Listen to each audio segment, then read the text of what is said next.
Dwayne, this is Cameron from the Courier-Journal. Last week you talked a lot about Cam to George. Obviously, I think he played pretty well against Notre Dame as well. When obviously you've had some success just as a team in getting transfers and making them ready early, impact-wise. Just what do you think helps you guys make them so ready to play so early? I think that when you take a transfer in, it's got to be a good fit. It's got to be a need. And I think that Cam, when we were recruiting Cam, just the type of person he is, he's very team first. He's the most unselfish person I've ever been around. And, I just knew that he would fit in because the big thing is fit. And that's the thing about this year with the pandemic and everything that's going on with it, just us not being able to do a lot of team type things. That's one thing that's been really good about Cam, having him. The relationships and stuff like that. He's just a guy that does a great job with he's going to take a step back, do whatever he can for the team. And I think he's a perfect example of being a team player. And yeah, I'll follow up to that. How important, as you're trying to build depth on that line, how important was it for you to get a guy like Cam who could come in and play so many different positions and allow you to give the younger guys more reps and experience in practice?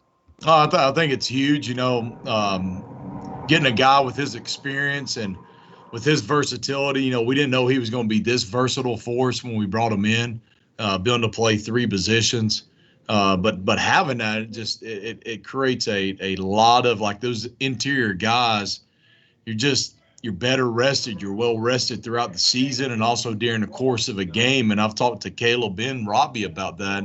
With the rotation that they have on, I think both of them, they appreciate it, and they can see the difference towards the end of games, and I just think it's a huge value. It's really big.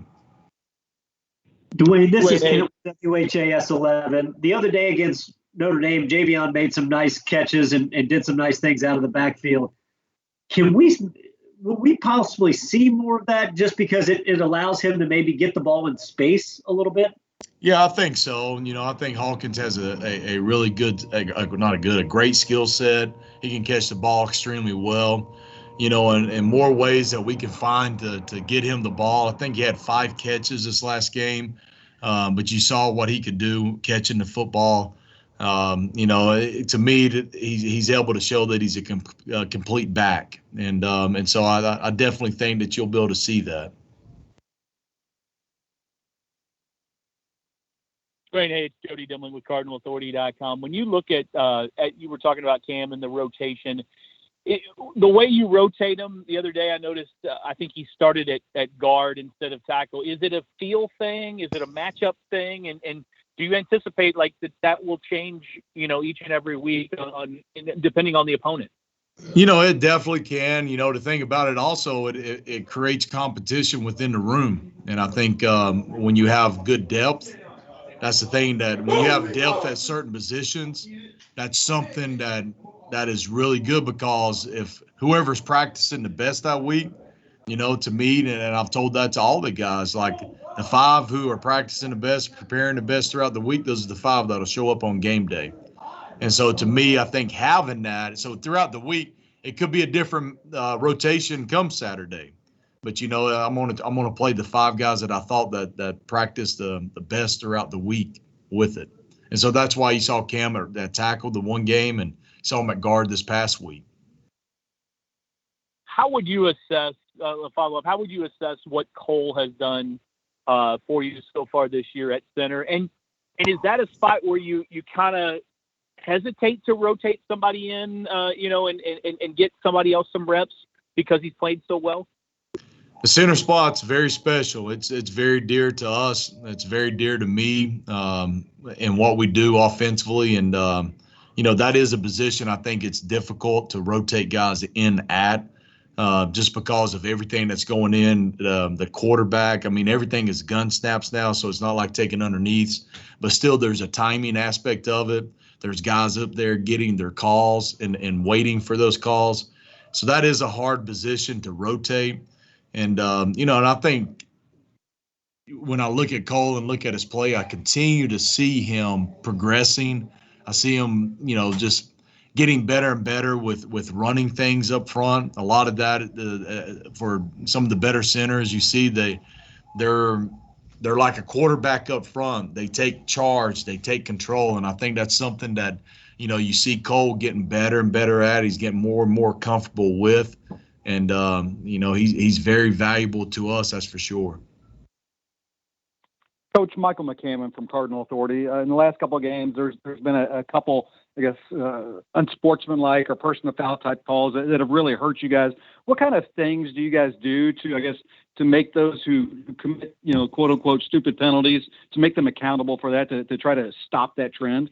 Well, there's some accountability things that we do on Sunday's practice for any type of penalties like that. But any type of penalties, mistakes, if we perceive somebody loafing, we do up-down accountabilities for that at the end of practice on Sundays. But also during that and for that, and for me, like in the Georgia Tech game, you saw me take Renato out right away. All right, we were in a situation in the game at that point where Cam was already in the game, so I couldn't put a tackle in the game at that point.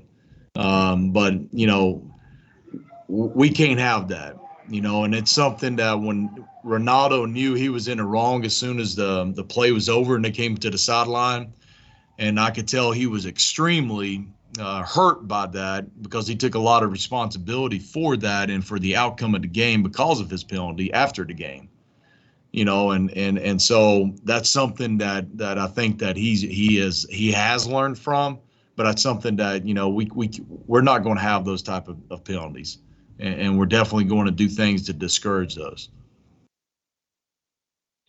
Dwayne, and to go a little further than that, a couple of penalties that you guys had the other day were on first down and put you behind the sticks. Yeah. And as Scott was saying on Monday, it's so hard to get ahead when you're behind the sticks. Those penalties might be even worse, are they not? When they're first down and they're a false start or a just kind of a miscue. Oh, absolutely. And you look at our last series that we had, we had the ball and 2 penalties.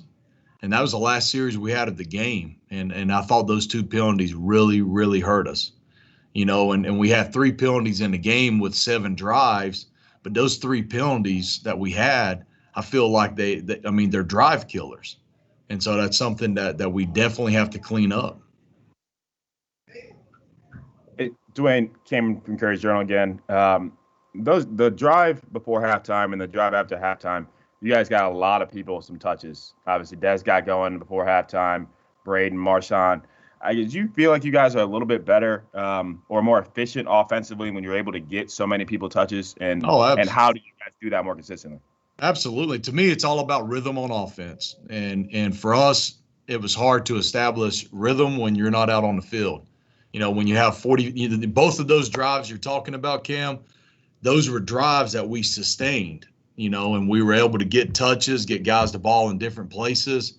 And so to me, it's all about the rhythm of the offense. And when you have those penalties or you have a 3 and out, you eliminate those. We always try to script the first 10 plays of a game.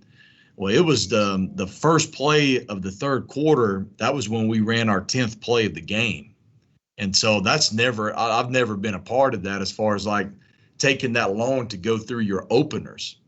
And that was just because of be it penalty, but just those drive killers we're talking about, but just not having the rhythm on offense. But you're exactly right. When you see all those guys getting different touches, you see Hawkins going, you see the offense playing the rhythm, I think that's when you're at your best. All right, we'll take 1 or 2 more if you got them. Dwayne, hey, Coach Cody again. From Cardinal Authority. A little bit about Florida State. What do you see from the Seminoles defense when you look at them on film? Yeah, I'll tell you what, we got home from Notre Dame game and was able to watch them on TV that Saturday night. Saw those guys play with a lot of passion, play with great energy.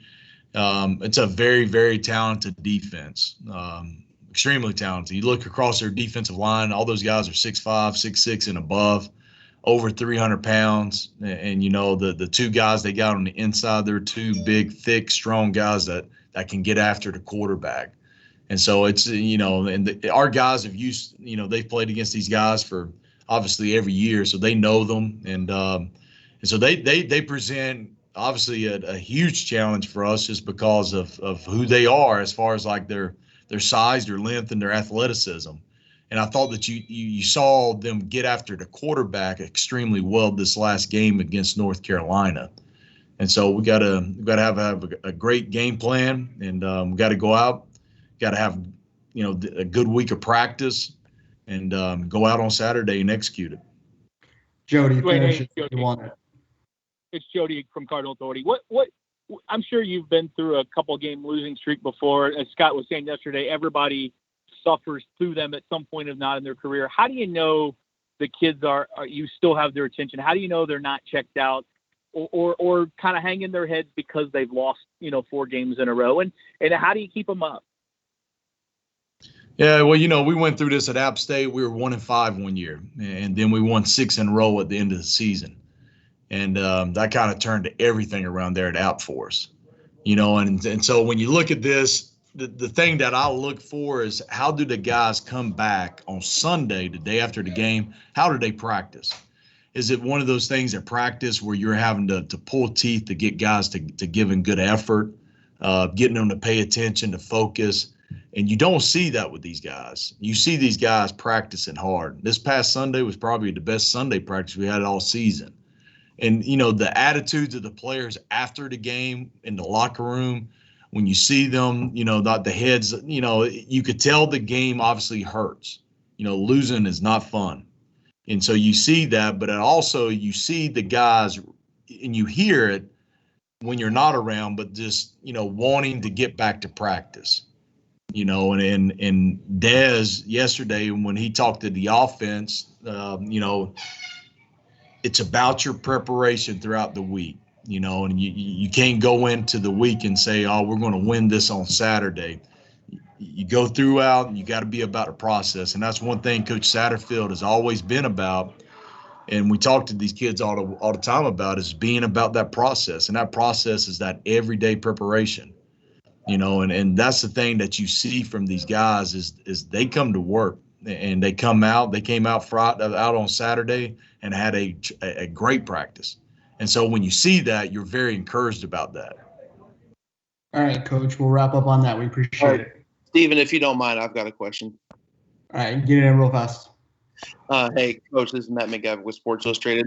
Like you said, Florida State is coming off that win versus number 5 North Carolina, prime time, big opponent holding off after having a big lead. How much more difficult is it to deal with a team that is coming off an emotional win such as that, and they're starting to have things going for them and have more confidence?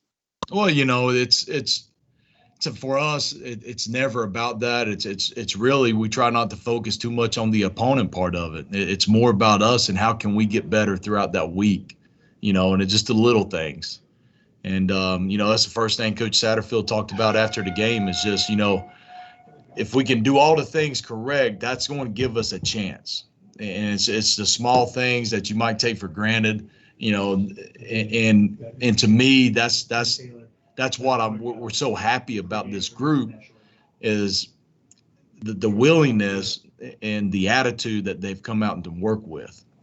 And but as a coach, when you look at it, when you turned on the film from the Carolina game, you saw a very spirited, a defensive front, and a defensive group that really played hard against Carolina and got after the quarterback pretty well, and they played with a lot of passion. All right. Thanks, Coach. Thank you.